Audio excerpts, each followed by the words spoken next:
Hello? What's up, guys? We're live. Hey plebs, welcome to the respawn point. Welcome to your seventh respawn. We know Monday is your least favorite day, so we're here to help you get back into the game or a week. Respawn Mondays is a show about some of our favorite games, including PUBG, Battlefront, Overwatch, and Ark. With a changing list as we continue to pick up and drop different games. Oh, blah, blah. With a changing list as we continue to pick up and drop different games. We're average gamers trying to get through the work week with some sweet, sweet relaxation playing time. So before respawning back into the week, take a breather and let us catch you up. All right, today we'll be covering some PUBG beginner tips for you guys, and we'll also be going over a bunch of news topics. We have a lot of PUBG topics, but we also have some different news topics about Battlefront and some smaller things about some other games. So we are your hosts, Nick Barry. And I'm Elias Christensen. So Elias, how has your Monday been? It's been pretty good. Um, Not too much getting done today, but over the weekend I chopped up some wood, did some yard work. Oh yeah, I Uh, saw that you posted on Twitter. yeah. I should I mean I could just get the chainsaw out, but I haven't started that my dad's chainsaw up in like ever. I don't know the last time he started up, so it was like, okay, I could spend an hour fooling around. Like, it probably needs new oil, some gas, Right, figure out what it needs, maybe change the chain. It's like I could spend an hour doing mechanic or just finish this, you right. know? So Yeah. I just Plus, want to. like Plus, Ark doesn't have chainsaws, plus, so. well, actually, it does, and they're really Oh, OP. really? Yeah. Oh, okay. Well, never um, mind then. but it gives me a good chance to use my axe and like now I'll sharpen my axe and I Right. mean Yeah, I that's saw. I that's saw the quick video. It was pretty cool. You that axe seemed pretty sharp. Yeah, it was pretty good. It'd been a while since I sharpened it, but I haven't used it because I don't process a ton of wood in my spare time. Right. Yeah. How's your Monday been? Pretty good. I worked today. We worked really far away. It was like an hour and a half drive. Oh wow, So it was pretty far, but it was a pretty good day though. It went by pretty quick, so I can't complain. Um, this past weekend was pretty basic. Um, Me and my wife bought some fudge yesterday, so that was fun. fudge is fun. It's right in bet the town in between us, where the diner is, and it's literally at the end of the plaza there. And my wife's been, asking to go there for a while, so we went there, and I was like actually surprised. Like it's a pretty cute little place, but it was I was surprised how good the fudge was. Oh, cool. Yeah, so that was pretty cool. But yeah, besides that, normal Monday. A normal Monday, nice. Yep. Any chance to play So any games so far today? today, no, I got No. home pretty late. I got home around 6:30, Oh, so okay. Yeah, ate dinner, then got ready for the show. nice. So Nick, what have you been playing this week? PUBG, Yeah, just PUBG. just PUBG. I Nice. mean, it's fitting since we're doing a little beginner tip guide, so I figured You've been I practicing up. I've been practicing up. I just don't have too much time for games that much, so usually when I do, I just play PUBG. Yeah, yeah. So, what about you? Uh, I've jumped around a lot. Like, I've played a couple rounds of PUBG, definitely. Um, I played like two games of League, just 'cause like we'll be going to do something like maybe get into Arc or something, and somebody will say, "Oh, let's play League, play League." So I played two ARAMs, and it was pretty fun. I think we won both. Um, Nice. I don't play League often, but every once in a while is fine. Um, Played bunch of Ark over the weekend, or not this weekend, past weekend? No, oh yeah, it was midweek. Cooper had a day off on Thursday, so we played Ark all day. Um, so we're getting started on a new server. It's interesting. Someone already raided us, even though we're like pretty hidden in the woods. But they didn't destroy everything. They just like I don't know. It's like I'm sure it's not like we had built up too much. Like they could have killed everything if they wanted to, probably. Right. But so that's it. It's interesting. It's fun. Hopefully, we'll make some progress over the course of the next week. Nice. And then I've been playing a little bit more Paragon, which is fun. Definitely a lot to get a hang of. I got to work on my decks. Right. Uh, Have you lost yet? I yeah, mean, since yeah. I've okay. lost a couple. I know one day I lost like 3 or 4 games. I haven't checked my record recently, um, but yeah, I mean, I think I'm still pretty positive, but Yeah. um, definitely losing more as I climb some ranks. Right. Yeah. People probably really good that play all the time.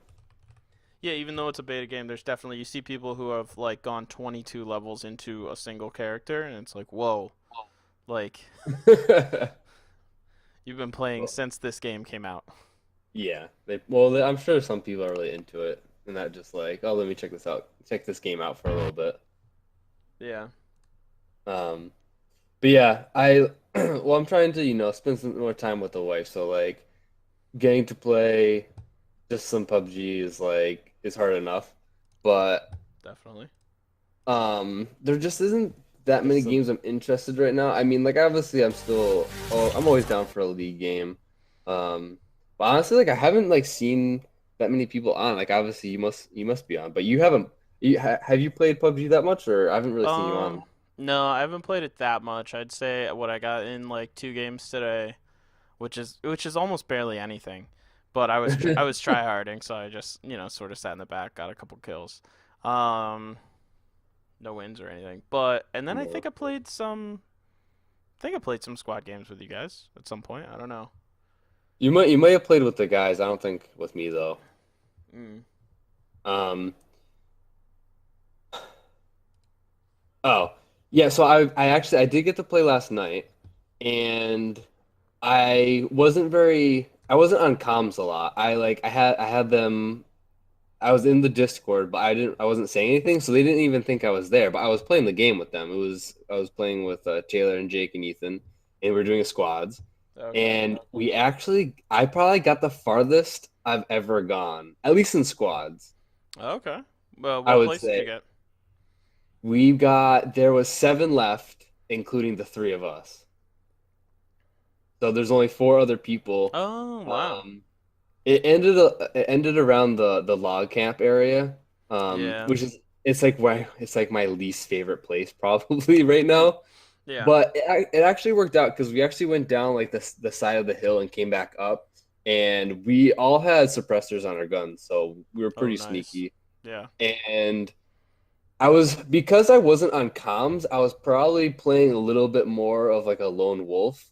Maybe just because of like the mindset I was in, I was more of just not communicate, which you should communicate. That's not what I'm saying, but I was just in more of a lone wolf type of mode, which is Yeah. actually good because Ethan and Jake were to my left, and they got into a fight with like one other guy, and I think his teammate was right behind him, and so they probably would have got him anyways. But I was off to the right, and so they didn't even know I was there, and so I got some easy shots off, and I killed both of those guys. Nice. Um, but it's just, dude, it's like there's so much pressure at the end, like between the wall coming in and then the people that are already like positioned in the center.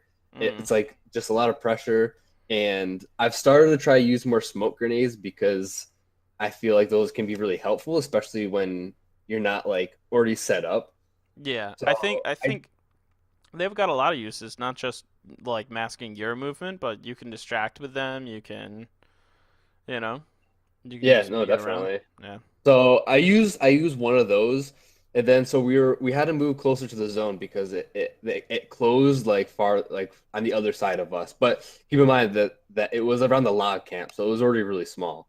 But so we had to move towards them, and so I went into one of those yellow houses, and I probably shouldn't have because the wall and then moved in behind me, and I had to keep going. So I went out the front door, and I kind of knew like they would have eyes on that, so I kind of peeked and I saw a guy, and I had the AK, and there's too much recoil, and I died. And I should have Uh. maybe, looking back, I could have either maybe gone around the right side of the house because Ethan went to the left, and then me and Jake actually both went in the house. So maybe if I went to the right, I could have gotten a better position.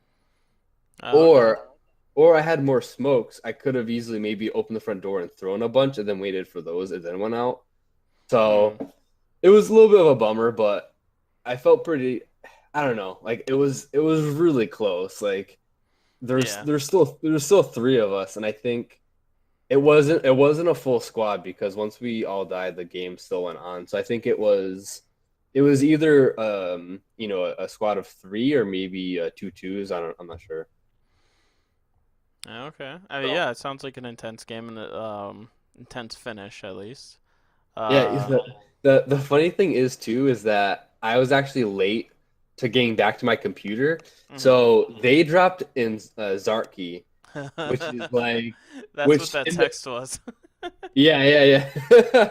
So the plane spawned from that corner, so they dropped immediately. And by the time I got to my computer, I was around school.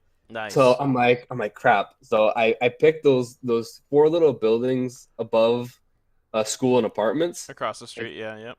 yeah, because there's a car spawn there, so I was hoping for a car, and there actually was. So I Nice. quickly looted those buildings, Mhm. and once by the time I looted them, the zone was picked, and it was the bottom right near around log camp basically. Oh, okay, yeah. Yeah. But they were in Zarky, so I ended up taking the car. I drove all the way up to Zarky, picked up a UEZ on the way, and then picked them up, and then we went all the way back. Nice. So that was pretty funny. Um, so yeah, it was actually a pretty fun game, despite me not being on comms. Yeah, that's fun. So, but in light of that, maybe we can transition this into discussion of the week of talking about some tips for beginner players. I know for myself, learning the game it can take a little bit of time, and it can Oh be yeah. kind of challenging. So we Definitely. I have mean, it some. it still is. Like we're not getting Oh wins yeah, regularly. no. So well, that's the thing. It's more beginner because I feel at this point I'm past beginner, but barely. Like I'm not like I wouldn't consider myself good, but I'm not beginner anymore. Yeah. So this is probably for more, I don't know, maybe even people who have been playing it would appreciate some of these things, or just someone who has just started and they're having a hard time, I would say.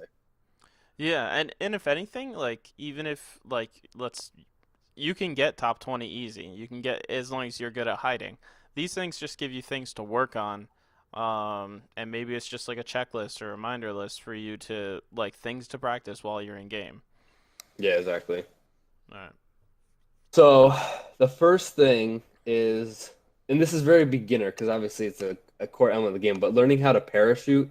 I know obviously like you and Ethan taught me, so getting the parachuting can be a little frustrating at first, Mhm. where obviously if you want to dive, obviously you point your mouth straight down, or if you want to go to some place farther away, you aim towards the sky or just straight ahead. But I would say that's pretty straightforward. But some things that maybe beginner players don't know is that if you aim straight down and you hit what is like 234 kilometers, 234, yeah. you kind of bypass a little bit of the parachute pulling and you do it a little bit later so you drop faster. Whereas Yeah. if you don't dive early enough, then you won't get that. So you'll be a little bit higher than people who did dive early. Yep. Yep. So, and then the other thing is, I would say once you pull the parachute, if you want to just go to the ground as fast as you can, just hold W Yep. and aim at the ground. Like to me, it didn't really seem like I was, so I thought but that is the only way. If you just hold W and aim towards the ground, that's the fastest way to go down.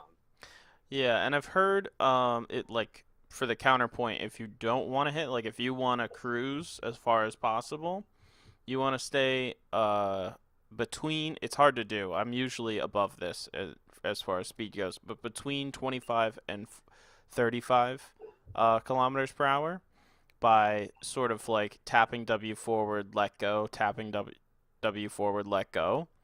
Like maintaining your speed in that range will give you a good mix of going down and forward, so Yeah, that you kind of like rocking your parachute, right? yeah, yeah, you rock your parachute back and forth. That way, you're able to get max distance. Because if you're going faster than that, you're going to go just down as fast as you can, basically. And less than that, you won't actually get the distance you want still. Right, Because you're not like pushing yourself anywhere. You're just falling straight down, basically. right. So, And then along with that too, if you dive too early to where you want to be, you can rock to your position, Yep. and then if you overshoot where you want to be, I'll sometimes know ahead of time, so I'll kind of aim somewhere else, and then I'll kind of pull, like one of those turns kind of towards where you want to be. Yeah. Yeah, you could So pull like a yeah, 180. yeah, depending on how bad you positioned it, you can correct it. Other times you can just turn too much and you kind of just float and it's not good. Yeah. All right, so you want to So talk about drop spots then? yeah, you know where all the drops are. Okay, so well, I don't know where all the drops are, and one thing that sort of you've spearheaded as far as a group, I think, is like there's apps available to where I mean, obviously you can go online and look at it, but there's Yeah. apps that available that have been tracking the spawns, probably from user feedback mostly, but um, like they'll show you where is the most likely place for good loot, for cars, for everything in the game, basically. Yeah. Well, because I guess when the game first came, I mean, I don't know if it was an early release at the beginning or if maybe it was in beta, but the car spawns used to be set. Like a car would always spawn there. Now, Okay. if you look at one of the interactive maps, they have all of the car and boat spawns, but there's only a chance that there will be one. That they're gonna be there. So, Okay. yeah, so I would assume like maybe they increased the amount, but obviously now there's only a chance. Yeah. Okay. That makes sense. So yeah, so different places to drop can sort of where you drop can define the type of game that you're gonna have. It's not necessarily. It's not if someone else drops with you, you're still gonna have to fight right at the start. Um, very likely, at least. But high loot spawn drops, typically the two most popular places are military base, and school. And you're not always gonna have a plane path that will let you spawn at either of those. Sometimes you only be able to spawn at one. But those are the two most popular places. That's where they say to go when you want to practice um, your gunplay. Those are the places you should go because there will be guaranteed action as long as you can get to the ground and get a gun fast enough. Um, Other spots like that, I would say, Yasnaya Polanka, Pachinki, Prison, and sometime. Well, I guess now I'm sort of going down the list, but Hospital can be popular, but not necessarily. You might not have anyone else drop with you at Hospital, but there is typically decent loot there. Yeah, And I'm actually surprised that more people don't, because usually if you have a good plane angle or whatever, a lot of people just pick Georgia Pool over Hospital. yeah, Because I've had, Hospital all to myself with, in a squad, and yeah, because everyone just goes to Georgia Pool yeah. Everybody goes to loot the crates or whatever they're called, containers. storage containers. Yeah. Um, but I think Hospital is a great place to loot just because there's likely only one other squad that's going to drop with you. If that, and you're guaranteed at least ARs and some basic optics. Um, then you can get out of there and like loot some stuff on the way. And then I think in line with that is shelter. So like I said, I'm sort of moving down the list in popularity and loot. Um, but shelter's a fun place that you'll probably again only get one other squad, maybe two. Probably if Yeah, too many people, some if too No, I was many, gonna say sometimes you won't even get any, just depending on where the plane goes. Because if yeah, the plane is a good run for prison, then lots of times a lot of people just pick prison over everybody shelter just goes for entirely. prison, yeah, because it's right next to shelter. And a lot of times, if there is more than one squad dropping shelter, the third or fourth squads they'll leave. They're not gonna go. I mean, that'd be a madhouse because Yeah, there's not enough guns down there anyway for all those people. yep, Um, that's true. so other than that, if you want to drop in a place like really slow, um, farm, Gatka, uh, where else? Mansion, Mansion, shooting um, range. Stalber. You'll probably this is sort of a subsection of school, but Razak and Watertown or Sunken City, I've heard it referred to as. Yeah, Um, I call it both. yeah, whatever. Those are good places to drop. They have decent loot, and it's sort of hit or miss whether or not there's going to be someone there with you. Yeah. So, I mean, Yep. but a lot of it's practicing, and you'll get the lay of the land, and it's sort of about learning the whole map, not just the towns. You have to go to each of these towns and learn the buildings, and get a good idea for what buildings have good loot. Um, Sometimes you'll find a gem in a tiny building. Like you can find a 8x scope in a shack, but that's not gonna happen every game. Like you shouldn't count Yeah. on that. Yeah. So, But sometimes it's worth it to check those random oh yeah, shacks, or because definitely. Ethan has on, of course, Ethan has on it in 8 times in one of those wooden shacks. Like, Yeah, yeah, who checks those? yeah. So it's just you should drop everywhere. Really, Yeah. you Yeah. should drop school to learn or military base to learn, but you should drop everywhere to learn the lay of the land and get acquainted with the map. Yeah. So in light of that, um, learn. I think you touched on it. Learn how weapons feel and control, and what works best for you. Because honestly, it can be a preference, especially between the ARs. Like for me, my favorite is the M4, and Mm. for someone else, obviously the AK is a little bit stronger, but it's a lot harder to control. So it's about preference. So I would say try them all out, see what works best for you. See, the M4 obviously has the most attachments over the M4 or the M16 and the AK. I Um, I like the yeah. It's just about what works best for you and about your loadout. Like sometimes you don't have a choice in what you get, but sometimes you do. yeah, Like I like the AK especially if I'm not gonna get a sniper rifle. If I know there's probably no chance of me getting a sniper rifle, I'll take an AK over any 5.56 weapon because it does more damage and I can single fire it. Um, yep, and I've gotten a decent amount of kills with a silenced AK. 200, 300 meters. Um, it's just what works for me. So yeah. learning not just what works for you and what works for you in what loadouts. Yeah. I mean, obviously, because you can't always pick what you get. I mean, if you loot enough, maybe you can. But again, it's all by chance. So you should learn how to use all of the weapons. True. Um, but my suggestion with guns in general, because I know some people don't like how much recoil ARs have in general, and they like SMGs more, which Mhm. is fine. But when it comes to late game, lots of times the couple of the final circles before it gets really tight, it's all about range, especially in an open field. And people Yeah. are going to have snipers and ARs and scopes. So if all you have is like a shotgun and an SMG, you're most likely going to lose. Yeah, I think between 30 players and 10 players left, that's a real range game. Like you're gonna be seeing people running because it's a small enough space that you can see um, the area of confinement, but it's too far to be using really. I mean, for most normal players to use SMGs. If you have like ungodly aim, then yeah, go ahead. But for most people, you probably want to have an AR Yeah, or sniper rifle if possible. yeah. So just learn. So again, learn how the weapons feel, um, and then obviously try to learn, be decent at all of the ARs, Hmm. and then obviously learn how the scopes work because I'm still learning that, and I can't shoot at range for the life of me. I don't understand how Yeah. everything between 4 times and 8 times, and then the zeroing distance, it can just be sometimes I just don't get it. Yeah, I think along with that sort of leads into like don't be afraid to change some of the controls. Like I really like my setup and I'm glad I changed it because it allows me to assess like range quickly. So I have map like the key, like instead of pressing M to get to map, I have map on my mouse. I have it on a mouse button.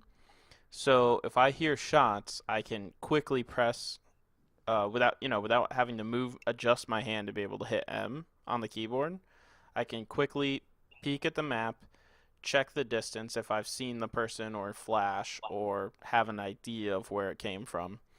Um, and then I've rebound um, a zeroing distance from page up and page down because I use a Which is small. awful. Yeah, I It's have yeah, awful. it's a horrible placement for uh, keys on a normal keyboard, much less I have a 60% keyboard, so those are functioned onto other keys.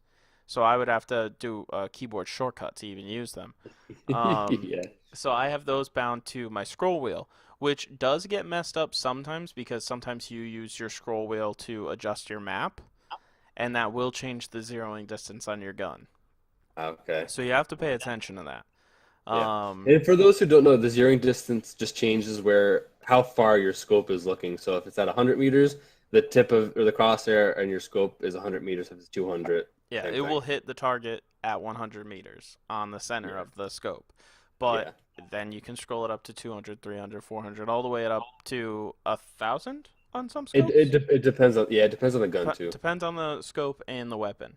But you can scroll it up pretty far on, a decent amount of guns. So I have that set to my scroll wheel, so I can do it all with one hand, all while maintaining my same movement and, avoiding people, or maybe I want to get behind a tree. I don't have to stop doing that to assess the distance that I need to be aiming at. Yeah. Like I changed I'm gonna rechange it actually because I couldn't do my scroll wheel because I changed my weapons with the scroll wheel. Yeah. Which I don't know, do you use the number keys then for to change weapons? I do still use the number keys, yeah. Because So like I haven't is used, it always set? Like is one always like the gun in the first slot and two is always the gun in the second slot? yeah. And three is I always your pistol. I may try that out too. Yeah, because I do have a couple buttons on my mouse on the side, so I could use those for zeroing distance. Mm-hmm. Um, or I may try out the scroll wheel and then changing weapons, the one, two, three. I Um, um I know that that's popular, or like I know it's in other games and it's even in CS:GO as a way to switch weapons, but for certain movement techniques in CS:GO, it's also standard to have 1, 2, 3, 4, 5, and so on, yeah. be able to access.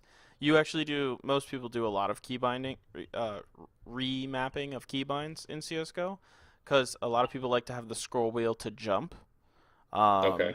Because then you can spam jump and land bunny hops more. Like, because to execute a bunny hop, you need to press jump at the exact right moment. So having it bound to scroll wheel, you just spam it, Okay. so that you hit it no matter what. Um, Not that I'm good at bunny hopping at all, but Right. Well, I'm so just thinking so I'm what's just annoying. I'm just used to using the numbers already. Yeah, what's annoying for me is what I'm thinking about too is that sometimes I forget which weapon I'm on and which one is below me and above me. So sometimes Yeah. I'll have like my number one gun and then I'll scroll up to like my grenade. I'm like, that's not what I meant. And dude, like the animation for switching is so long. Yeah. So Yeah, it yeah, is. maybe it's time I switch to one, two, three, four, Yeah. five. Um, but so in light of all this as well, and I was thinking even where you drop, maybe you're afraid to drop in the higher populated areas. I Mhm. think one key thing you have to learn in order to drop there, in my opinion, is learning how to tab loot items. Mhm. So if you don't know what this is, if you tab and you're over certain items on the ground, it'll show up as ground, and then you click and drag those over to your inventory. Now, you may be thinking, well, that seems longer than just looking at it and pressing F. And it's actually not because when you look at items on the ground and hit F, you have to hit F multiple times to pick up multiple things. And the animation of your hand has to do it for every single item. Whereas if you tab it and you just drag, it'll be like one animation almost. It's actually way faster. And you Only th- Oh, go no, ahead. go ahead. Sorry. No, I was gonna say the only thing is that you just have to learn where the items go. Like if it's Mm. a gun, you have to drag it all the way to the right in a gun slot. If it's like I think you can ammo, drop it. You can drag it onto your body. You can stop at your body with guns. okay. But then like if you have like a grenade, I'm pretty sure you have to drag it pretty far because I've had it not pick Well, up. not necessarily, because not all grenades get slotted. Um, That's true. the first grenade But that you pick up is gonna go on, into your grenade slot. Is gonna go into five, but the rest of the grenades you can just drag into inventory, I believe. you can. Yeah, Yeah, sorry. No, I was gonna say, like for me, I like to auto equip it because I think if you just drag it to inventory for your first one, it doesn't equip it. it doesn't auto equip it. Yeah, so I Right. mean, knowing which grenade you want to have most ready sort of would factor into that, but that's a personal Yeah. opinion thing. Yeah.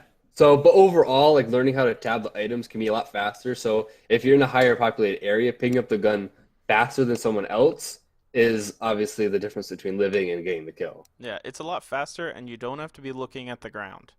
You can be looking at your surroundings and watching what other people are doing, or looking out for other people, at least if you haven't seen any. So that's extremely beneficial. Plus, you can use it to find stuff that you normally typically wouldn't see, like in Sunken City, with where some houses are covered in water. Let's say you have some time on your hands, you can go into those houses. Normally, you wouldn't be able to see what's on the ground without like looking really closely, and you can just tab loot around the house. It'll just tell you what's there without you even having to be able to see it. Yeah. Or another place I'm thinking too, right next to it is ruins, where a lot of Yep, times on those benches or around the campfire, people don't know that there's a lot of attachments or even boosters that people miss just because it's hard to they see. don't. Yeah, Yeah, exactly. yeah, yeah. So that's So I it's extremely useful. It's definitely a skill everyone needs to learn. Yeah, I think for me, like once I got faster at looting, I think there's a direct connection between getting faster at looting and being able to survive at like school. Yeah, Like I like my definitely. like my rate, my success rate, especially with squads because I usually only play with friends or duos, is usually when I start getting better at tab looting. Yeah, Is I usually do decent. I can at least stand my own. yeah. I'd say school over even other places, like even over military base, because usually like military base, you at least have like different buildings that people are going to. Yeah, it's pretty spread out compared to school Yeah, or prison. yeah, yep. So yeah, those are pretty good tips right there, I would say. Another one that I actually learned kind of recently, which Ethan taught me, is how to jump through windows. And I know you can crouch jump it, which you used to be able to keybind, but you can't anymore. Yeah, you can't keep buying that anymore. So I actually don't crouch jump it. I find better success run jump crouching it, or whatever you want to call it. Okay, so how do you do it?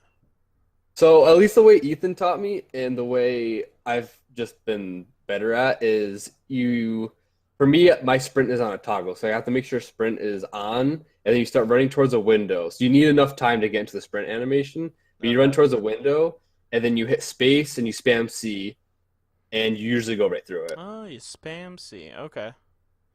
See, So I know like Taylor, he looked up a YouTube video on a tutorial on how to do it, and you just stand near the window and you press space and C at the same time, and you go through it. oh, just by standing next to the window. Yeah, Oh, but I find that like way harder for some reason. I don't know, maybe I just need more practice, but I usually like running anyways because I think it gives you more momentum. Maybe yeah, being able to like once get you go clear through the the window. window and like yeah. I Yeah. I guess I do that. I just try to time the C well. I don't spam it, but spamming it's a good idea. Okay. Yeah. Yeah. I don't. I mean, I've had pretty good success, so either way. Yeah. Um and there's a lot of like learning to jump not just through windows but across things. Like that's key if you want to go loot at Georgia Pole. You're gonna need to be able to jump on top of the storage containers. Um, Yeah, and so along with that too, learning how to jump, crouch jump things in general, you can get usually even like railings on a balcony you can jump over by um, what you press C and then you press C and spacebar at the same time. mm. Yeah, So until vaulting comes out, that's going to be an important thing to have yeah, handled. yeah. So it'll be interesting actually once vaulting comes out because I wonder you'll probably be able to vault out a window. I would think so. Yeah, I think there'll be an So animation for it. so I'm like I don't know how I feel because people will be able to do it easily, whereas like it's a skill right now. Yeah, but I mean, there will be different effects. Like if you're still able to do it the way that you do it, you'd be able to clear. Maybe you'll be able to get to the next building on certain, in certain scenarios. Like there'll be Right. benefits to still knowing how to crouch jump. Right. Or maybe you won't have to go through like some animation Yeah. or something. Yep. It'll be Yeah, it could be. interesting. Yeah, it could be faster technically. Yeah. But yeah, along with what you were saying, just learning how to jump over things in general. I know like even for myself or like Taylor, you can get really frustrated not knowing like the height of certain walls and not being able to jump over certain things. Like learning what you can and can't jump over can kind of minimize your frustration going into it. Like Yep. white picket fences, yeah, you got to shoot those. Yeah. Yep. So Yeah, and certain, knowing what's breakable and what's not breakable. Like I've gone through and tried, like, if I see a white picket fence and I know no one's around, shoot it. Try to figure out like how many yeah, shots it takes with different guns to break them. Like that's useful information.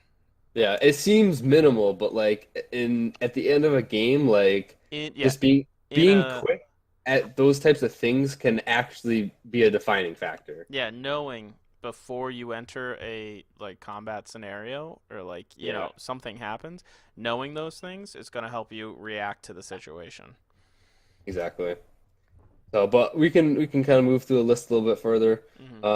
I would say if you don't have a headset for PC gaming, what are you doing? Yeah. But at the same time, I know some people who don't. So, Yeah. um, I mean, if you're using stereo audio, that's still an option to use speakers, but it makes it harder on people that, I'm sure you could have your stereo set up in a way that does, you are able to relatively know where people are, but it messes with your voice comms, it messes with everything. So get a yeah, headset. and like if you can afford it, then it's okay. Like Yeah.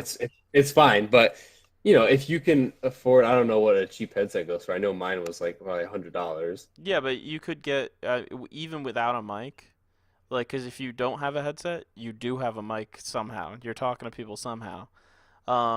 So even just a pair of headphones you can pick up for $50 or less. Yeah. So, and that really just in game, especially a game like this, like hearing where footsteps are coming from or shots are coming from, that's really key into like your awareness and just knowing where people are because that's obviously very important in this game. Definitely. So, and then the last thing I would say, at least for me, what I have to say is that attachments matter. Maybe going into this game, you don't think certain attachments are that important, but they actually can really change how a gun feels, or as far as like the recoil, and just how it how much recoil a gun has. So don't think attachments aren't important or that like I'm just gonna pick random ones up and whatever. Like I know I go into a game kind of picking up certain ones because like for an example, I like the M4, so I'll usually try to pick up an angled grip, Hmm. some type of front stock, whether it's a compensator or obviously a silencer because those are awesome.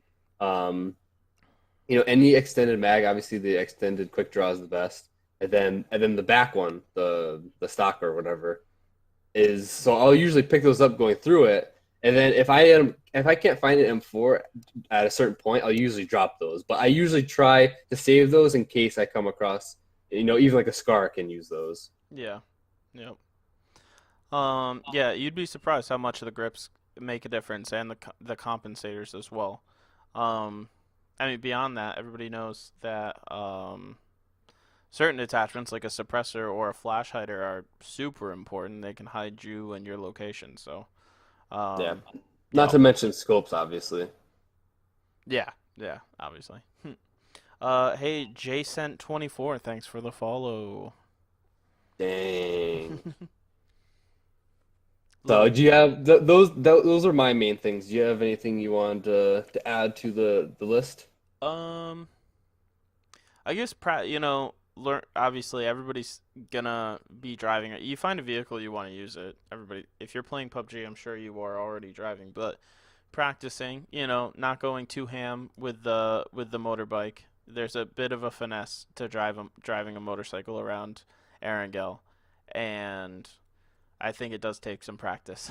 Like, maybe it's like not too important of a game, or like maybe you don't even play solo or duos. You only play squads, so you just use UAZs or dossiers. But uh, the motorcycle can be useful, and it definitely takes some practice. But that'd be I mean, other than that, just play the game and explore. Don't always try to get top 10 or win. Like sometimes you need to learn something when you see it. So Yep. So there you go, guys. And if you have, if you want to ask us any questions or even play with us, um, you can. Well, you have to go through Patreon right now, and you can join our Discord server, and you can play with us through there. But if you have any questions, you can always either follow us on Twitter or give us a review on iTunes. So if you want any more, maybe beginner tips. all right. So you wanna get into the news? Do you want to start with PUBG or come back to Yeah, PUBG? let's start with PUBG since we're on that topic. Maybe for those guys liking PUBG right now, they'll want to hear the news. Yep. Yep. All right. So the first thing is obviously maybe you haven't heard, but PUBG hit 2.28 million peak players on 10/14 at some time in the morning Eastern time. I feel like by the day I keep seeing people screenshot new highs every day. Yeah, it's mostly me. I don't think just you. I think like Player Unknown's been posting or Ninjas in Pajamas. I follow them and they're regularly posting Okay. the screenshots of different Yep. every time it So hits a new every peak. time, yeah, exactly. It Yeah. literally like it. What last week? I think it went up like every single day. It seemed to go up higher. Wow. So yeah, we're at 2.28 million, which is like it's crazy. Like I mean, it hit 2 million. I don't know. Like 10/14 was what Saturday, so it hit 2 million sometime during the week. And I mean, point two. I mean, that's not a quarter of a million. That's not to be taken lightly. Like another quarter million players played at the same time Yeah. in just a matter of a couple of days. Yep. So obviously, I was going through. I think it's called Steam Spy on Twitter. They do a lot of analytics Oh, okay. for games, and they say that a lot of the players are from China. Yeah. Like that's why the peak players always goes up this early in the morning because their time, like we've talked about, I think a couple episodes ago, is it's their nighttime, so that makes sense for them. Yep. Um, yeah, there's just a lot of players from Korea and China in that area. Hmm. Yeah, that makes sense. Because just recently we had the issue with the China servers being slow, and seems like there's a lot of growth over there. Right? Especially because a lot of China players got mad because they had the advertisement in the lobby screen. Yeah, for what was it for? Like for It internet was yeah, it was something speed. weird It's like that. something we don't have to deal with over here, but Yeah, it was exactly. basically like a company that facilitates getting your traffic to a server faster, which I Okay. don't even know how that So exists, but right. So I don't know, did they take it down or not? Or maybe the players got over it and they're still playing? I think the players just got over it. I don't think it's been taken. I, at least I never saw any articles referencing that it was taken Yeah. down, and they Right. didn't Because mention it. They obviously we didn't don't mention it have in the it, so we patch don't know. notes. The only thing they mentioned in the patch notes was, "Sorry, we didn't plan on this many players. We planned on, a maximum of 1 million players during early access." Right. And they kind of blew that out of the water. Yeah, yeah, pretty much. Okay. So the leaderboards were supposed to reset on the 10th of October Mhm. and restart instantly. But the new season actually was supposed to start on the 17th, which was tomorrow, but actually got delayed even further to the 20th now. I think Yeah. a lot of that is just preparing the servers for everything. They don't want, a glitch to happen where maybe some type of problem because we know the servers have been a little unstable a few weeks back, but they seem to be doing pretty rock solid now. Yeah. So I think they just don't want a problem. Yeah. I think in the article on their site, they said that games between now and then won't add to your current leaderboard score. Yeah, so you can play right now without having to try hard. Yeah. Not that, Yeah. not that T people do all the time. yeah, but if you're a person that particularly worries about rank or whatever, like just go ham at school for the next Yeah, 3 days. yeah. Yep. All right. So, so we actually got, what is it even called when they do it? Was like it's just a community update, I think. Mhm. Yeah, so they gave us a community update. But actually, before that, I saw an article from PC Gamer because they got to play on the new desert map with the new vaulting mechanic, and if you Google it, you can find the article and new screenshots, which are actually really cool. Hmm. Um, but so if it's supposed to be in the latest issue of PC Gamer, the magazine, they have even more screenshots and more detailed articles, I believe, probably as an incentive to get the magazine. But you can Google it and find a couple screenshots in the articles on. He describes um, the new map a little bit. Yeah, I think I saw that article. Looks pretty cool. But yeah, I think he says a lot different than Aaron Gale, where there's like a lot of buildings. Yeah, he said there was a lot of climbing and vaulting. Like part of why vaulting is so important, I guess, is because there's a decent amount of verticality on this new map Okay. between the actual landscape and a lot more buildings. Yeah, I think because I think I remember him saying that the terrain on the new map is like a lot different. Like there's a lot of different variations throughout the map itself. Hmm.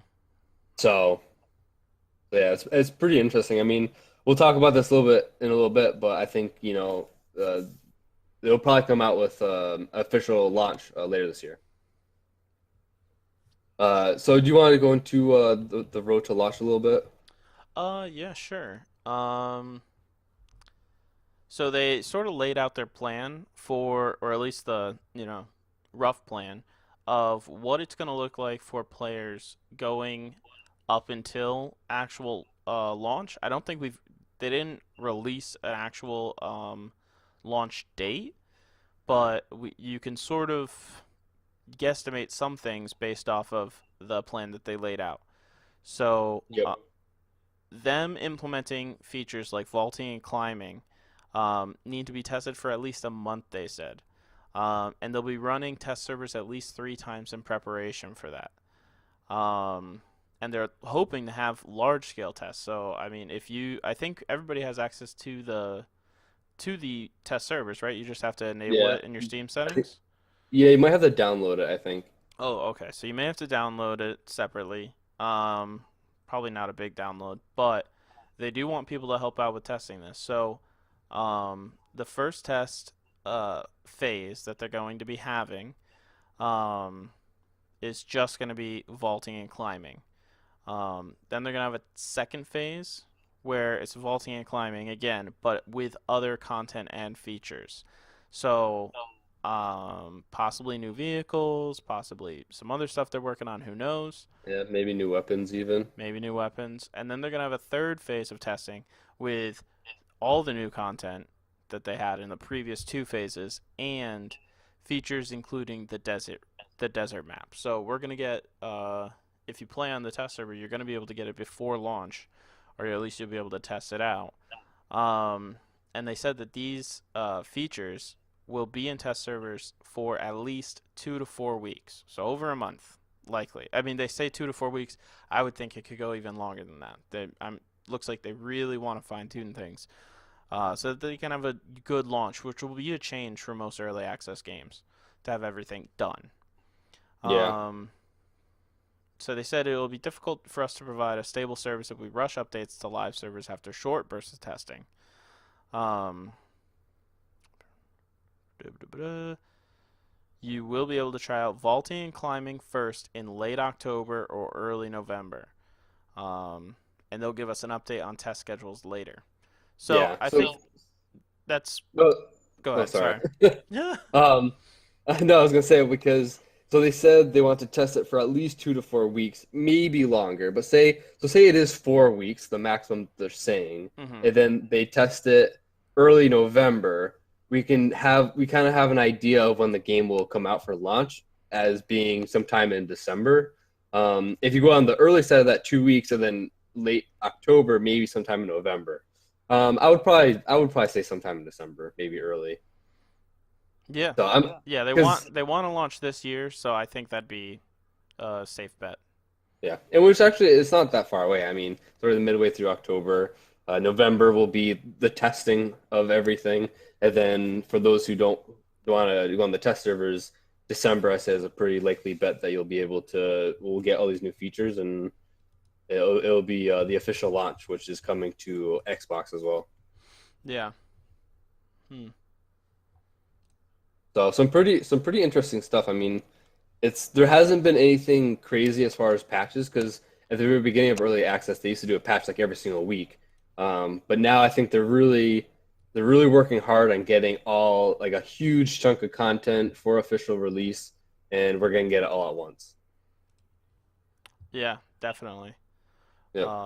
Looks like it's going to be a solid launch.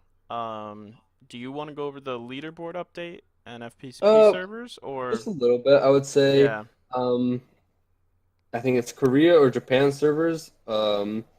All. I think they're combined. Korea, Oh, Japan. okay. Yeah. Sorry.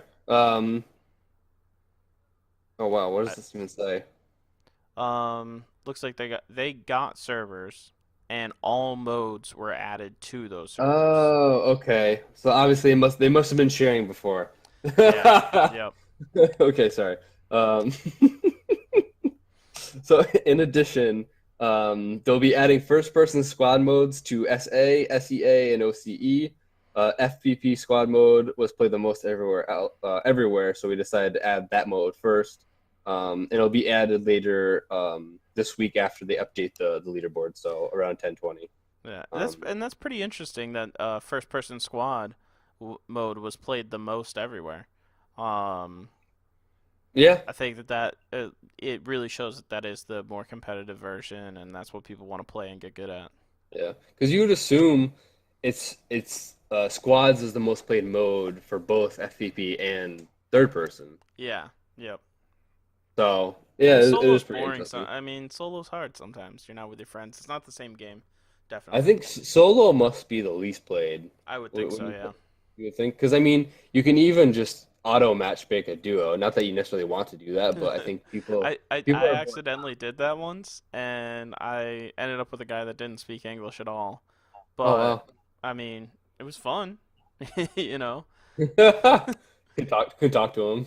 Yeah. Well, he knew a little English, so it was good.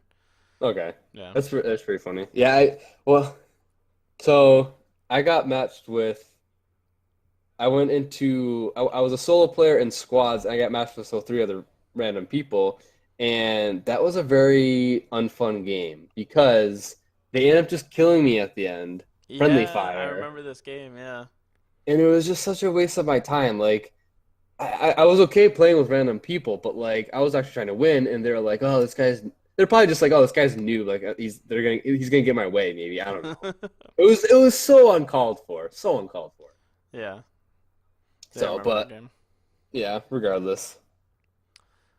All right. And I would Uh, say probably the most interesting thing well, maybe not most interesting thing, but in this article, something that stuck out to me was that they're decreasing the starting island item spawn levels in order to adjust the item balance on the northeast side of Erangel, which is was crazy because I I don't think a ton of people go out there. I never go there. It's I just don't I it's a don't go fluke to thing. Stalker. It's a Yeah, fluke thing that you can even make it out there. Like you have to find a boat. You need to find gas to make it back. You're not even guaranteed good loot. I think you know what this is telling me? It's telling me that they just don't want people going there. Pretty much, yeah.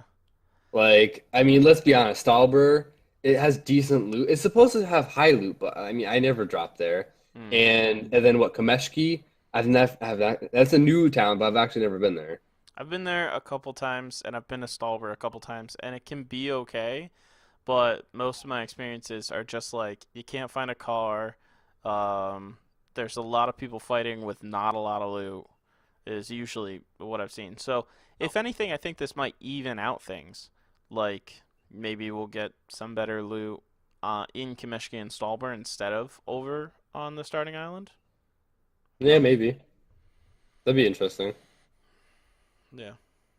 Um, But let's kind of move on. Run a little late. We still got a bunch to go over. Yeah.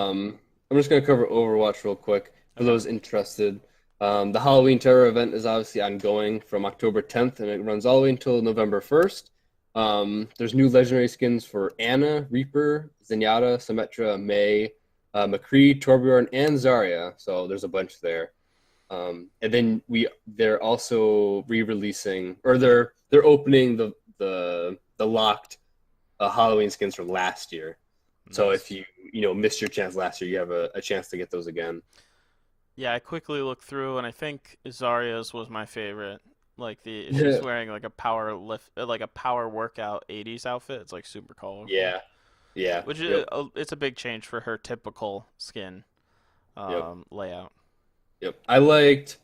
I liked Anna, Zenyatta's, and Symmetra's. Symmetra's was cool just because it was like a dragon skin. Yeah, Zenyatta's is pretty cool. Yeah, because it's like Cthulhu, like he's got like the squid face, and Yeah, yeah, that was pretty yeah. cool. So those are, I mean, Overwatch always has really good skins. So Yeah, for those who are really into the Halloween season, we should try to play some Overwatch at some point. we well, because okay, so they have the same game mode back again. So not that I want to go into this too much, but it seems like they're going to recycle the same events from last year for this year. And I know I've heard people say that, okay, we're okay with this repeating once, but for the following year, we want something new. Hmm. New themes. I Yeah, could well, see. maybe the same themes, but different game modes. Like we had Lucio Ball twice, Um, now we're having Junkenstein's Revenge twice. I don't I know. mean, I really maybe they like can change Lucio it Ball. up. They can bring that back all year long. Well, If what if they make it like a rotation arcade game mode or something? So see if they did that, and then still did. Okay, so if they did that with maybe some classics, like my vote would obviously be for Lucio Ball, but then also did event like random events in the because there's certain months where they don't have a special game mode going. Right. Do you think that would be okay? Yeah. Yeah, I mean I'd be fine with that. Yeah, I think so. Yeah, I had a lot of fun with Lucio Ball. That was probably the only reason I was playing Overwatch so much at that point. Right. Um, That was a lot of fun. But yeah, I would assume they're gonna have all the same things. Like they're gonna bring back Chinese New Year, or I forget what they call it. Um, and do they have a Christmas season? Yeah, they do. Yep. Yep. Yeah. So I Yeah, think so they'll do all the same things. I don't see why they would change that up too much, but different game modes could be interesting. I agree. Like because obviously people are all in the holidays, especially here in the US. So like having, that's just what people like and they like to, people are probably more apt to spend money during those times anyways, so maybe Hmm. that's part of it, but regardless, people like those seasons. So I would keep the themes, but having some type of just a little bit of a different game mode every time I think would be, especially after doing it twice, I think they should change it up. I think new and different game modes especially have been a huge thing for League. So it could be a very beneficial thing for Overwatch as well. Yep, I agree. So okay, let's move on to Battlefront 2, and I'll probably cover a lot of this stuff because I'll Little just go through it. I'll go little through it something quickly. before we do that. Just Sure, something I sure. threw in on the Overwatch thing. I read through it very quickly. I did not grasp the majority of the changes, but they did have a patch on the 10th with a lot of changes to ultimate interruptions and a lot of bug fixes. So, if anything, I would just go in and see if your favorite characters are there. A lot more ultimates can be interrupted now, and You also lose all of your ult charge if you start it and then it gets immediately, interrupted. yeah. So you're not going to be able to get back into battle and cast it again. Yeah. So So yeah. decent amount of I mean, nerfs. yeah, it makes characters like McCree who have that stun a lot stronger. Mm. All right, yeah. Sorry, didn't mean to cut you off there. Just wanted No, to no, no, no, it's okay. throw it in. I didn't see that. But so for Battlefront 2, we know last week we did the episode about the what we liked and we didn't like, and so they've kind of addressed a lot of the issues we had, interestingly enough. So they released a new article on their website and they cover pretty much everything we had concerns about. Yeah, pretty much everything. So I'll go through it. There are a couple of things that are obvious, is something like buffing the Flame Trooper. He was really underpowered, so Yeah, he they're was. buffing Yeah, him. that's a troop I wanted to use. I did try it a couple times, but it was just so bad. You couldn't do You anything. couldn't get close enough to anybody. Like Yeah. They said they're considering making the strike mode best of three, which I think is a terrible idea. Um, I just, it's too long for best of three. yeah, especially because it can be almost indefinite now. I mean, you would assume maybe they would change the overtime feature at that point, but I don't think it fits the narrative of the game mode. Like, there's a little bit of a story to it, and it'll probably change with each map. So making it best of three doesn't really make sense. Like, oh, we have to capture this artifact three times. Like, why didn't you just grab all three to begin with? I don't know. So Yeah. we'll see with that. But with everything with loot crates and everything, I'll probably list them all off and then maybe we'll talk about it. Um, so they said there are many things you can earn in game, including weapons, attachments, credits, star cards, emotes, outfits, and victory poses. Now, as a balance goal, we're working towards having the most powerful items in the game only earnable via in-game achievements, so not through the crates. Okay. Uh, so crates will include a mix of star cards, outfits, emotes, or victory poses. And players can earn crates by completing challenges and other gameplay milestones, or by purchasing them with in-game credits or the premium currency, which is crystals. If you get a duplicate star card in a crate, you'll get crafting parts for that duplicate, which you can then use crafting parts to upgrade whichever star card of your choice. And then lastly, you have to earn the right to be able to upgrade star cards and unlock most weapons. You can only upgrade or unlock them if you have reached a high enough rank, which is determined by playing the game. So pretty big stuff there. I think I had noticed that last point even in the beta that there were some star cards that I couldn't use that I got in a crate. I don't know. Really? I think so. Like you had to be a Or certain do you level for mean it. the class level unlocked more star cards to use at a time? Maybe that's what I'm thinking of. Yeah. Yeah. Um, So, but this is more like, say you need to be level 20 to use a level tier 3, Star grenade or card. whatever. Yeah. Yeah. Yeah. So that kind of eliminates the pay to win topic pretty much. Pretty much. Yeah. As long as you have to level up a character to use those things. Yeah. Um. So even if someone buys 1,000 crates when the game first comes out, they have to play the game before they can equip those. hmm. So, I mean, I don't know. Like, it's good that we're getting this, but I just hope I don't know. Like, I mean, I'm not a huge fan of EA, but like, I don't want them to shoot themselves in the foot either. Like, I still want people to buy crates Yeah. because the more people that buy crates, maybe the longer they'll probably update and bring out new content to the game. Yeah, it's an interesting mix, like the way they're approaching it. Like if you think of Overwatch loot crates and Hearthstone card packs. Like with Hearthstone card packs, you might get a legendary. You have to buy cards. It's a card game. The game is free to play. Um, well, you don't have to buy card packs. You can earn stuff, and there are basic cards too. But it, most people buy cards because it's a card game. That's what you'd expect to do anyway. Um, so it's not exactly pay to win because like legendaries are rare, and that doesn't even guarantee you a good loadout like deck. And then Overwatch, I don't know. I just feel like the star cards are a bit of filler in these loot crates. Like you have outfits, emotes, and victory poses, and then they couldn't come up with something else to put them in. So, Well, I think so as to personally, guarantee like, that people wouldn't get outfits, emotes, and victory poses. Like I feel right. like we're gonna get a lot of duplicate star cards, and the outfits are gonna be really, really rare. Yeah, I agree with that. Well, because I mean, you have to think there's there's 4 levels each star card, so you're I mean, the chances are obviously lower for the higher ones, but probably gonna be so many times where you get duplicates, because then Yeah. those the emotes and skins are gonna be rare. I wonder why they didn't just go for like purely cosmetic things. Between all of the emotes, the outfits for heroes, and then even customization for our troopers, they probably could have had enough stuff just to fill the loot crates with those things. We'll see if you go for purely cosmetic things. One, people might have got they would have maybe had to make up a new cosmetic thing, like because eventually people would have all of them and it would give them a reason to stop buying loot crates. If you put star cards in, unless you've gotten all the star cards, like that almost becomes even harder probably than Right. the outfits Yeah. to get the tier 4 ones. Yeah, and it definitely makes sense. I mean, obviously people are gonna want to then buy them. And eventually, once people have all these outfits, emotes, and whatnot, then it's up to EA to keep making um, graphical goods to put in Yeah, there. no, So I think that's the big thing. it Whether extends they development for them. whether they come out, I mean, I'm sure they'll come out with maybe new skins for new heroes and everything. Yeah. Um, I mean, I think that's a big thing. Say we get Obi-Wan and General Grievous, those characters are going to have skins, and they're going to be a DLC later on.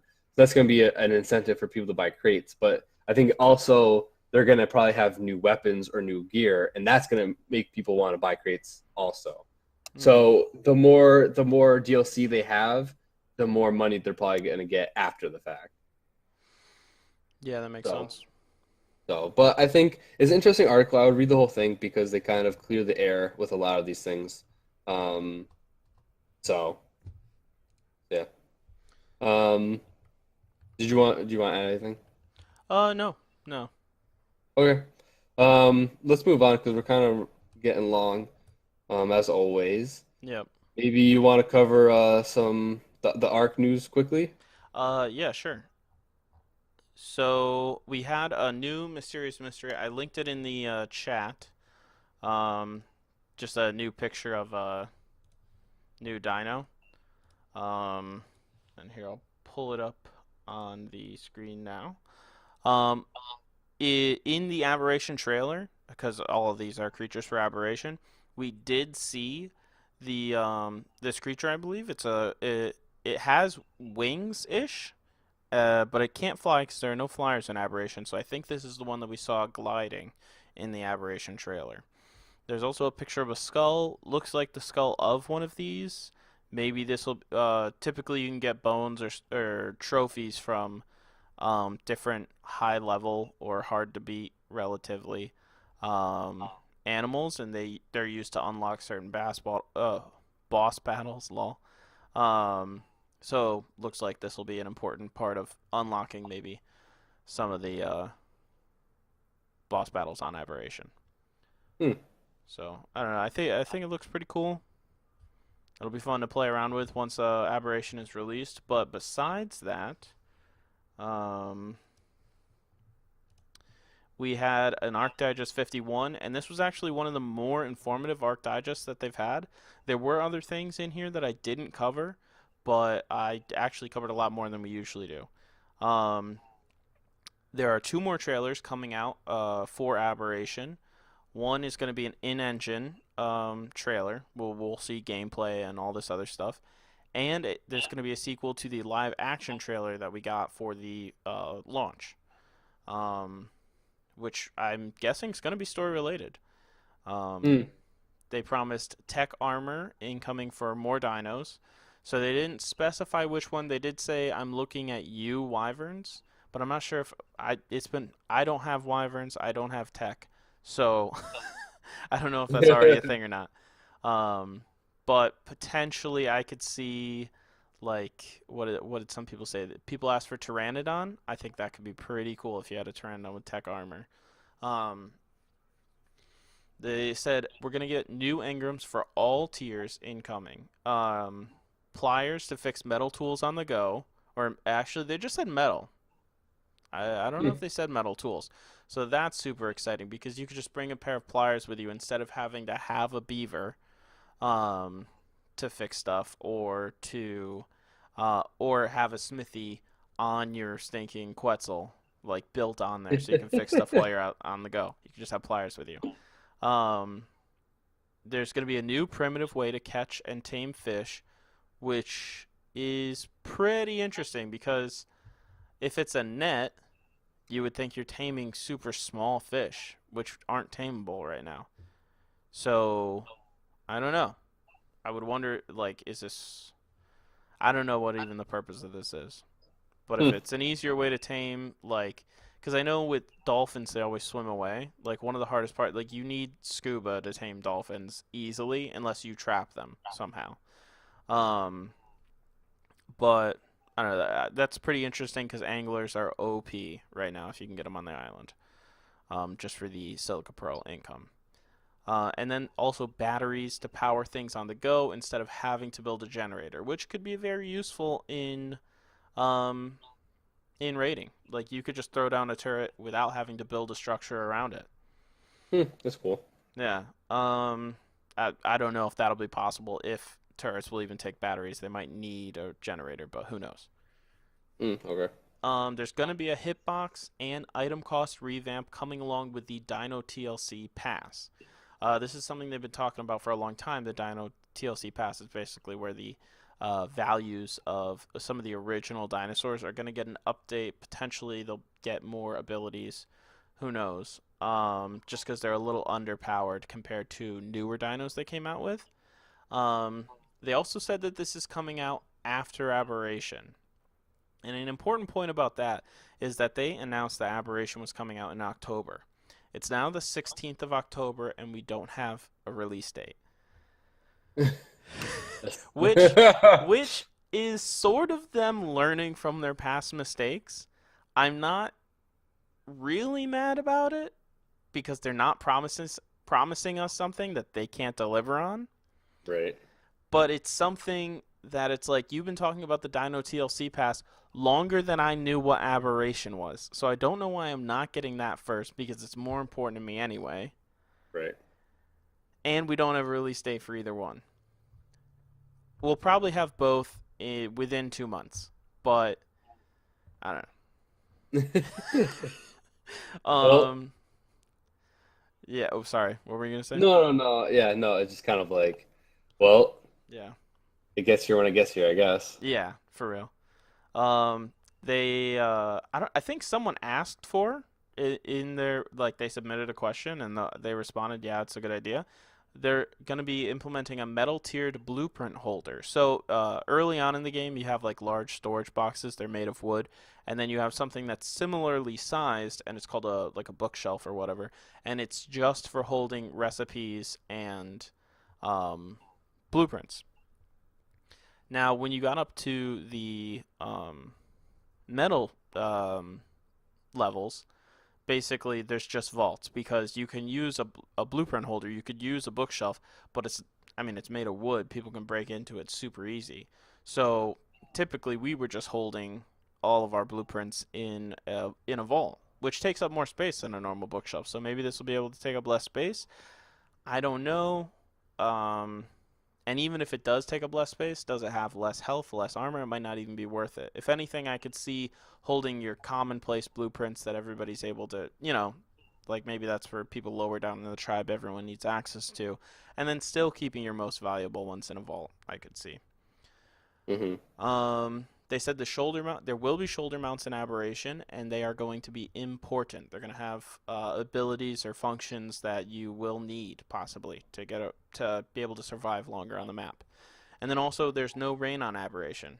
Um, the atmosphere is too weak for it, is the storyline thing. But this is a bit of not necessarily a nerf, but it'll make it harder for a low-level survivor that doesn't have a base because sometimes the rain would be a bit of a respite, filling up your water instead of you having to make it to a river. Okay. So they are saying that other weather events will occur. So that'll be Right. Like interesting. well, we know we know there's gonna be like earthquakes. Yeah, we knew there was going to be earthquakes. I'm thinking this is all in addition to that as well, because it's not Yeah. really a weather event, but maybe it's That's probably true. considered a weather event. Um, yeah, so I would think probably some things like on Scorched Earth, like you have sandstorms and thunderstorms. I could Yeah. see thunderstorms forming possibly, or lightning storms, however they want to put it, and I don't know. Maybe there'd be floods. Who knows? Like I could see that could be a cool thing if like the caves were flooding or something. Um, do you want me to cover the CS:GO stuff? I'll just Yeah, we just want to go over get it real get quick. right into it. Yeah. Yeah. Probably everybody's seen this already, but all these things are in the beta. None of them are live right now, but this was almost a week ago, so probably soon we'll be getting these on the live version. The Dust 2 rework is here. It looks pretty good. If you haven't seen it, go check it out. It's pretty cool. Everybody has a video out about it, so pretty interesting.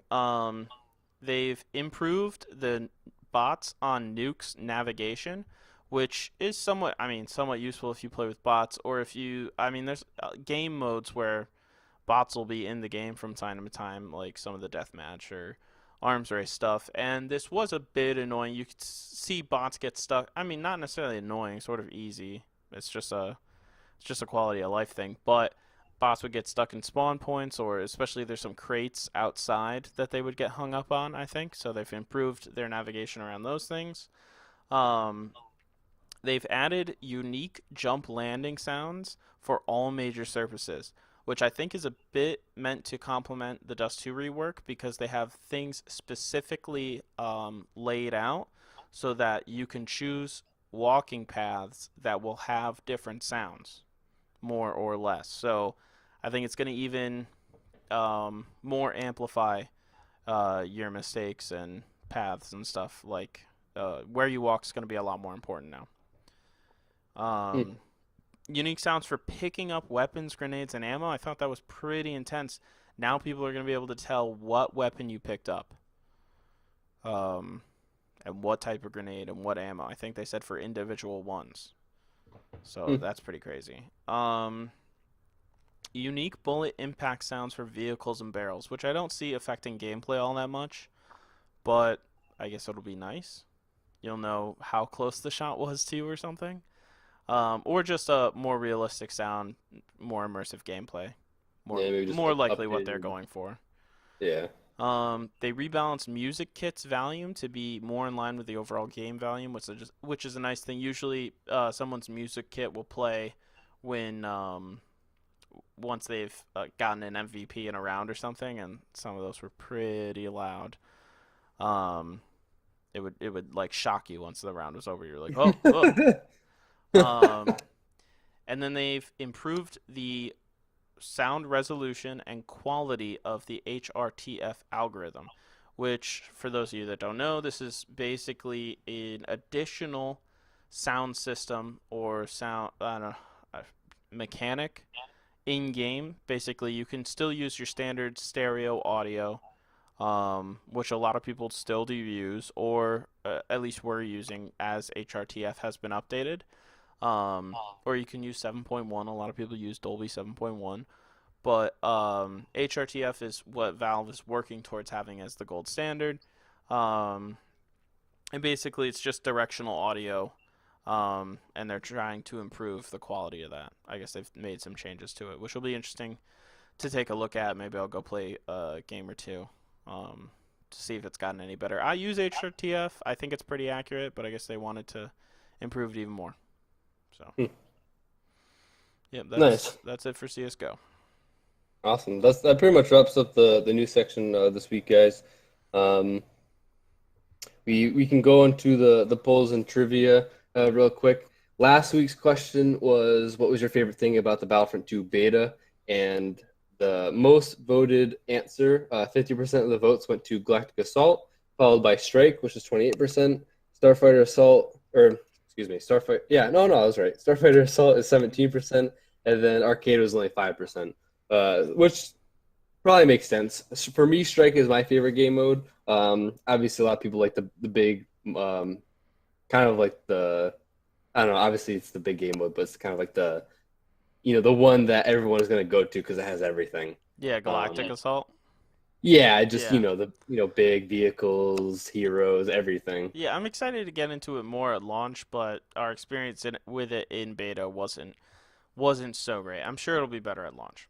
Oh, yeah, and real quick, actually, I'm sorry, I should have noticed this before. They did mention in that article that they're trying to implement a way for launch for friends to be able to stick together. So Oh, hopefully some type of new system, maybe we can, I don't know, maybe it will be spawning on each other, maybe it won't, but they did actually address that. I should have brought it up earlier. oh, cool. Yeah, that'll be So fun. hopefully it fixes kind of some of the issues we had with, playing with friends and everything. But so the new question for this coming week, which will be on the Twitter right after the show, and I may word the question a little differently, but the question is: with so many movie themed games failing, any type of remake of a movie in a video game or even like a theme usually doesn't do that great. Um, so what makes Star Wars games different? And there's a couple of different questions that will be up there on the Twitter. Things like, is it just because of the Force and lightsabers? Is it because the universe of Star Wars? So go check that out on our Twitter at Respawn Mondays, and you can throw your vote in there. Um, Yeah, Go ahead. I think it's pretty. I just think it's a pretty interesting topic. Like, so many movie themed games or game themed movies flop. Like whether the other one is good or bad. Like Assassin's Creed, a beloved game series. The movie, I don't even know if the movie was bad. I just know nobody went. I didn't go.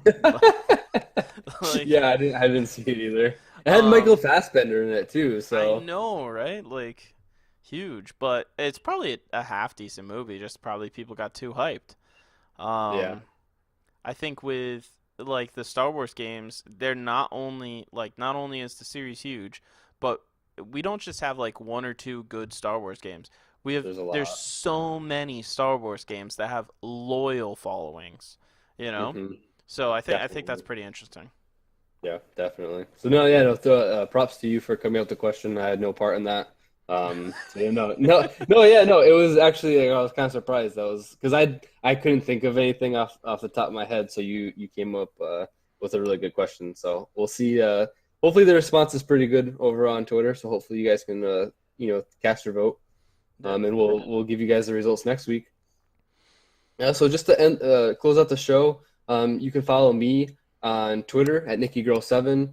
I have a YouTube channel, Nikki Girl Gaming, and obviously the show is at Respawn Mondays on Twitter, YouTube, Twitch, and anywhere you can find podcasts. All right. And you can follow me on Tolmath on Twitch, Twitter, and YouTube. All the same. It's spelled Tolmaeith. So yeah, Yep, hit and me you up. you stream different things from PUBG to Arc, so Yeah, PUBG Arc. I want to stream some Paragon this week. I'll probably stream some Paragon tomorrow at some point. Um, and throughout the week, yeah, we'll be playing different games for sure. nice, awesome. All right, well that closes out this show. Catch us next week, hopefully, for the next discussion we have. We'll probably have a pretty interesting one. I think me and Elias are brewing up over here. So thanks for joining us on this show. Go over to iTunes and leave us a review, and we'd greatly appreciate that. And so thanks for listening this week, guys. Thanks for respawning with us. We'll see you.